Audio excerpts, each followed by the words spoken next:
We expect force to be dumb. When we block wind, it stops. When we close a door, noise dies. When we wear armor, we feel safer. But this force doesn't stop. It watches what you block, and changes.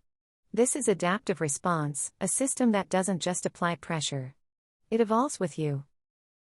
From UMAX 703. Passive shielding introduces phase conflict. System records reflective delay, adjusts angle or waveform, and resumes contact. Translation?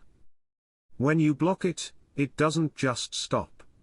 It notes where and how you blocked, then probes around it. It's not complex AI. It's iterative logic, like water finding the lowest point with each failed attempt. The first time I used a metal plate, it worked for 2 nights. Then the sensation returned, but lower, off-center. Same kind of pressure. Different spot. So I adjusted. It adjusted. I added layers. It shifted angles. I wasn't shielding anymore. I was playing chess against something that never blinked.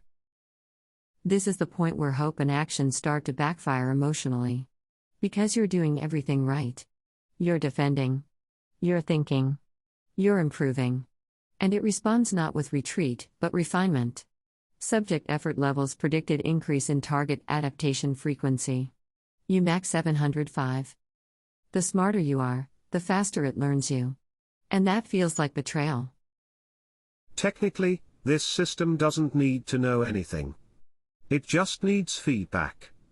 In UMAX 708, it's called signal state rebound logic. Every time the field is reflected, blocked, or diminished, a delay is recorded. A spatial or power change is triggered. A test pulse checks for new access. So shielding isn't static defense. It's a signal event, a message to try something else.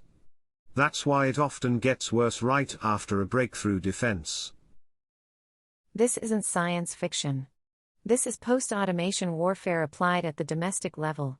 Persistence plus adjustment is perceived as intentionally. UMAX 703. If it hurts, and then adapts when you fight back, it feels personal, whether or not a person is guiding it. And that perception, it's what breaks you first.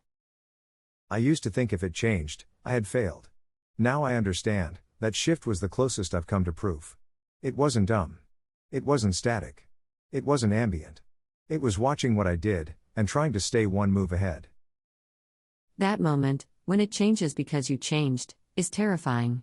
But it's also the first moment you know you're not imagining it. Because only something real can react. In the next episode, MBQ 0.7, the day you stop telling anyone when shielding backfires, help fails, and the system keeps learning, most people make the same decision, to go quiet.